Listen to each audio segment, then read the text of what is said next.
Sir, काय प्रकार घडला? एकूण नेमकं काय झालं की 22 वर्षीय तरुणीवर लैंगिक अत्याचाराची घटना घडली?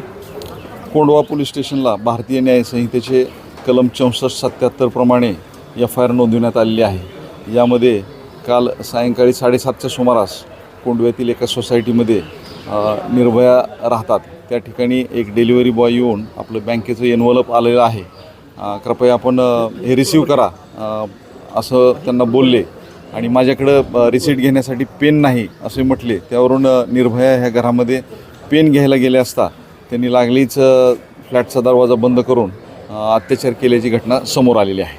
सर, तो घरात घुसला, त्याने तिच्या तोंडावर स्प्रे मारला अशी देखील माहिती आहे। याबाबत आम्ही घटनास्थळाचा सविस्तर पंचनामा केलेला आहे। घटनास्थळावरती आयकार फोरेन्सिक एक्सपर्ट्स बोलवण्यात आलेले होते। त्यांना बेशुद्ध करण्यासाठी स्प्रे किंवा इतर कुठलं काय वापर झाला याबाबत विश्लेषणांती आपल्याला ठोस माहिती मिळेल। सर, आरोपीने तिच्याच मोबाईलमध्ये स्वतःचा सेल्फी काढला आणि काही मेसेजही लिहिला असं देखील समोर आले।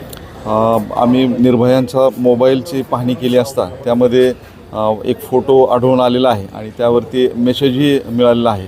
त्या अनुषंगाने आम्ही तांत्रिक विश्लेषणाच्याद्वारे अधिक तपास करत आहोत। सर, आरोपीच्या मोबाईलमध्ये, पीडितच्या मोबाईलमध्ये हा फोटो आहे, तर त्याची ओळख पटली का? तो नेमका कोण आहे, कुठल्या कंपनीचा आहे, त्याचं नाव वगैरे समोर आलं आतापर्यंत? त्या अनुषंगानं गुन्हे शाखेची आणि आमची परिमंडळाची जवळपास 10 पथके आरोपीच्या मागावरती आहेत। लवकरच आम्ही आरोपीला अटक करण्यामध्ये यशस्वी होऊ। सर, घराचा दरवाजा बंद असतानाही आरोपी घरात कसा शिरला? त्याने काही बहाणा केला होता का? नेमकं काय झालं? फ्लॅटचा बेल वाजवून त्यानं आपलं एनव्हलप आलेलं आहे आणि मला याची पोच द्या, मी पेन विसरलेलो आहे असा बहाणा करून घरामध्ये प्रवेश केला आहे। त्या पीडित तरुणीनं त्या खरंच पार्सल तिचं होतं का काही खोटा बहाणा होता हा?